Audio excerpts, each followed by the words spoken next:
నమస్తే welcome to Liya news.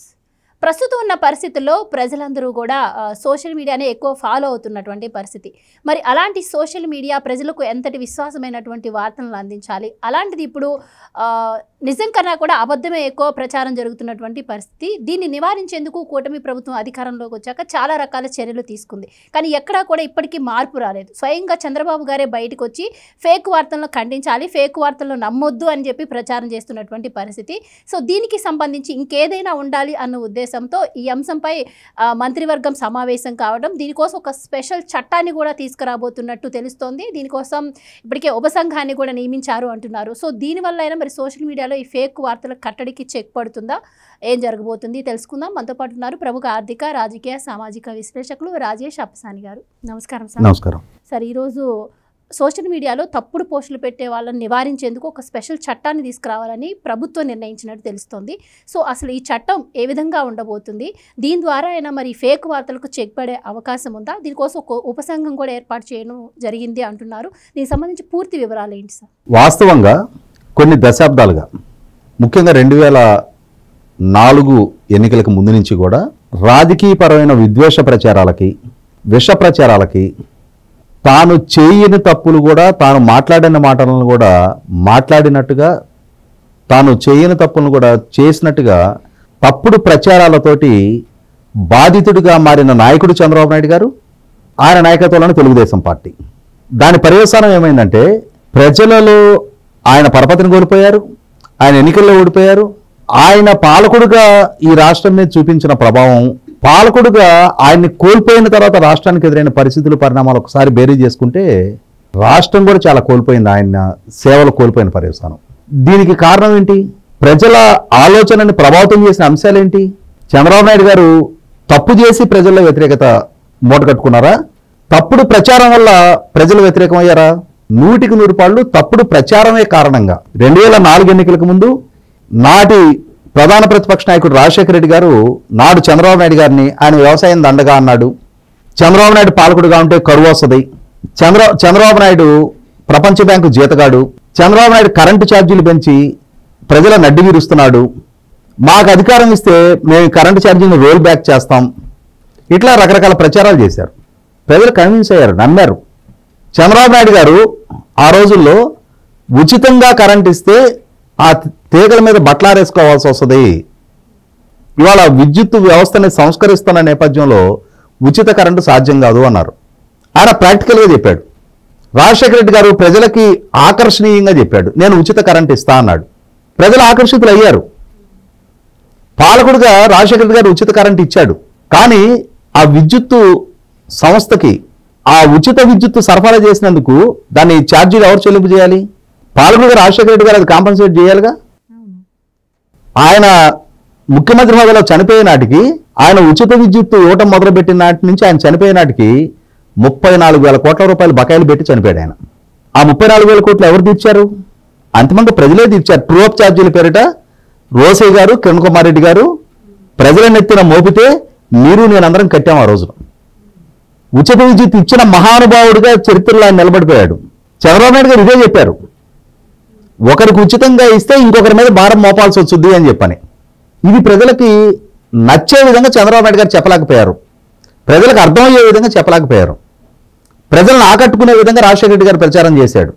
దాని పర్యవసానం రాష్ట్ర పాలకుడుగా చంద్రబాబు నాయుడు గారు కొనసాగించిన విధానాలు తర్వాత క్రమంలో కొనసాగించలేక ఆయన అధికారాన్ని నుంచి దూరం జరిగారు. ఆ విధానాలు కంటిన్యూటీ లేక రాష్ట్రంలో చాలా దుష్పరిణామాలు ఎదురైనాయి. ఆ తర్వాత 2014-19 మధ్య నాడు కూడా జగన్మోహన్ రెడ్డి గారు మళ్ళీ ఇదే స్ట్రాటజీ ఎంచుకున్నారు. రాజశేఖర రెడ్డి గారి కొడుకు ఆనాటి ప్రభుత్వంలో జరగని తప్పులు జరిగినట్టు చూపించారు, జరగని అవినీతి జరిగినట్టు చూపించారు. ఆ ప్రభుత్వం ఎంత మంచి చేసినా దానికి ఏదో ఒక వక్రీకరణతోటి ప్రజలకు చేరువ చేసేవాళ్ళు. నాడు పాలకుడుగా చంద్రబాబు నాయుడు గారు రాష్ట్ర విభజన నేపథ్యంలో ఒక రాజధాని నిర్మాణానికి సంకల్పించుకుంటే దానికి కులం ముద్ర ఆపాదించారు. చంద్రబాబు నాయుడు గారిని కులపక్షపాతిగా చూపించారు. ఆయన పోలవరం నిర్మాణం చేస్తుంటే ఆ డిపిఆర్లో 25,000 కోట్ల అవినీతి జరుగుతుంది అన్నారు. రాష్ట్ర వ్యాప్తంగా అగ్రిగోల్డ్ భూములు తెలుగుదేశం నాయకులు కొట్టేశారన్నారు. లోకేష్ హైలాండ్ కొట్టేశాడన్నారు. 37 మంది సీఎల్ని డిఎస్పీలుగా ప్రమోట్ చేస్తే అందులో 33 కమ్మ సామాజిక వర్గీయులే అన్నారు. వాళ్ళ చిన్నాయన హత్య జరిగితే అది చంద్రబాబు నాయుడు గారే జయించారు అని చెప్పని నారాసుర రక్త చరిత్ర అన్నారు. కానీ వీటిలో ఏ ఒక్కటి వాస్తవం కాదు. కానీ సమర్థంగా తిప్పికొట్టడంలో నాటి తెలుగుదేశం పార్టీ వైఫల్యం చెందింది. ఇవే నిజాలుగా ప్రజల మనసుల్లో రిజిస్టర్ అయిపోయినాయి. దాని పర్యవసానం 2019 ఎన్నికల్లో తెలుగుదేశం ఘోర ఓటమి ఎదుర్కొంది. జగన్మోహన్ రెడ్డి గారికి ఘన విజయం దక్కింది. సరే, పాలకుడుగా ఆయన లక్ష్యాన్ని ఆయన చేరుకున్నాడు. ఆయన గమ్యం నేను ముఖ్యమంత్రి కావాలి అనుకున్నాడు, దాన్ని సాధించాడు. కానీ అది సిద్ధింపజేసిన ప్రజలు 5 సంవత్సరాలు జగన్మోహన్ రెడ్డి పరిపాలనా హయాంలో ఆయన ఘోర వైఫల్యాల కారణంగా రాష్ట్ర బ్రాండింగ్ దెబ్బతింది, ప్రజల జీవన ప్రమాణాలు దెబ్బతిన్నాయి, నిరుద్యోగత పెరిగిపోయింది, శాంతి భద్రతలు కొరవడ్డాయి, ప్రకృతి వనరుల అడ్డగోలు లూటీకి పాల్పడ్డారు, ప్రభుత్వం అవినీతితోటి కొనారిల్లిపోయింది. మళ్ళీ తిరిగి ప్రజలు చంద్రబాబు నాయుడు గారిని ఎంపిక చేసుకున్నారు. మళ్ళీ సేమ్ ఓల్డ్ స్ట్రాటజీ, మళ్ళీ అదే విష ప్రచారాలు. యూరియా సరఫరా జరుగుతూ ఉంటే యూరియా లేదు అని రైతులు రెచ్చగొడుతున్నారు. కుప్పానికి నీళ్లు ఇస్తుంటే ఆ నీళ్లు ఇచ్చేదాన్ని వక్రీకరిస్తూ ఉన్నారు. రాజధాని నిర్మాణ పనులు జరుగుతూ ఉంటే రాజధాని మునిగిపోతుంది అంటున్నారు. అంటే ఇట్లా ప్రతి సందర్భంలో కూడా ఫేక్ ప్రచారాలు, ఫేక్ ఫోటోలు, మార్ఫింగ్ వీడియోలు, తప్పుడు పోస్టులు. సో ఇక్కడ ఏమవుతుందంటే మీరు ఈ విధంగా ఎలా తప్పుడు పోస్టులు పెడతారు అని అంటే కొంతమంది ప్రజాస్వామ్యవాదుల ముసుగులో కొంతమంది బయలుదేరతారు. Freedom of expression, freedom of speech రాజ్యాంగం కల్పించింది. రాజ్యాంగం నీకు నీ భావ ప్రకటన స్వేచ్ఛనిచ్చింది. అంతేగాని తప్పుడు సమాచారంతో తప్పుడు ప్రచారాలు చేసే స్వేచ్ఛ నీకు ఇవ్వలా, వ్యక్తిత్వ హనాలకు పాల్పడే స్వేచ్ఛ నీకు ఇవ్వలా. నీ అభిప్రాయాన్ని సూటిగా స్పష్టంగా చెప్పే హక్కు నీకుంది. ఇట్ డజంట్ మీన్ నా అభిప్రాయం ప్రకారం నిన్ను గాయపరిచే, నిన్ను అవమానపరిచే హక్కు నాకు లేదు. రెంటికి వాల్యూ ఉంది. నా అభిప్రాయాన్ని చెప్పే హక్కు నాకు ఎలా ఉందో ఆ చెప్పే క్రమంలో దానికి కొన్ని పరిమితులు ఉన్నాయి, కొన్ని పరిధులు ఉన్నాయి. నాకు హక్కు ఉంది, నాకు స్వేచ్ఛ ఉంది అని చెప్పని అపరిమితమైన స్వేచ్ఛ వినియోగించుకుంటా. నేను ఎవరినైనా ఏమైనా మాట్లాడతా. బేస్లెస్ ఎలిగేషన్స్, రాజకీయపరమైన ఎజెండాతో ఈ ప్రభుత్వాన్ని, ఈ పాలకుల్ని అప్రతిష్ట పాలు చేయటం కోసం, తద్వారా రాజకీయ లబ్ధి అనే ఒక హిడెన్ ఎజెండాతో ఒక సామాన్యుడు ప్రభుత్వంలో ఒక విధానం నచ్చకపోతే దాన్ని ప్రశ్నించే హక్కు రాజ్యాంగం అతను కల్పించింది. ప్రభుత్వ పరంగా పౌర సేవలు సక్రమంగా అందకపోతే దాన్ని ప్రశ్నించే హక్కు పౌరులకు రాజ్యాంగం కల్పించింది.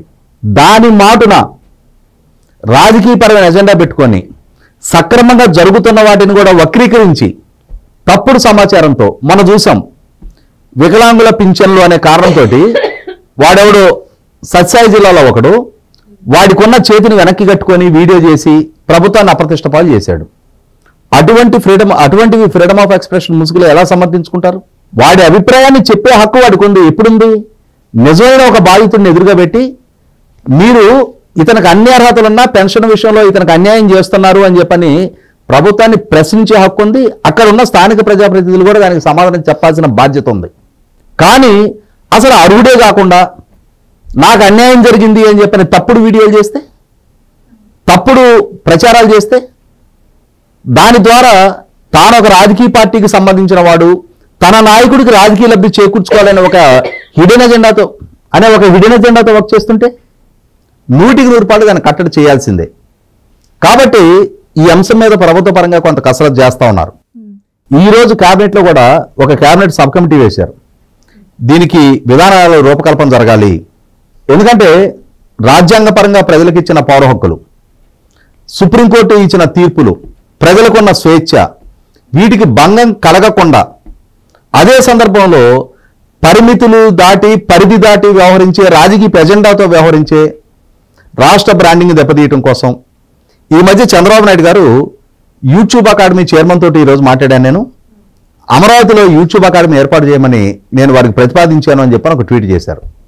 దాని కింద ఒకడు అమరావతిలో మహిళలకు రక్షణ లేదు, మీ సిబ్బంది డ్యూటీలకు వచ్చిన వాళ్ళు సేఫ్గా ఇంటికి చేరతారని గ్యారంటీ లేదు, అమరావతి ముంపు ప్రాంతం, ఆంధ్రప్రదేశ్ రాష్ట్రంలో శాంతి భద్రతలు బాగాలేదు, మీరు హైదరాబాద్ లాంటి ప్రాంతంలో ఏర్పాటు చేసుకోండి కానీ అమరావతిలో ఏర్పాటు చేయొద్దు అని చెప్పని కామెంట్ పెట్టాడు. దాన్ని భావ ప్రకటన స్వేచ్ఛగా పరిగణలోకి తీసుకోవాలా? ఒక రాష్ట్ర భవిష్యత్తుని పణంగా పెట్టే విధమైన వ్యాఖ్యలు, ఒక రాష్ట్ర యువత ఉపాధి అవకాశాలని కాలదన్నే ఈ విధమైన పోస్టులు, దాన్ని ఏ విధంగా పరిగణలోకి తీసుకోవాలి?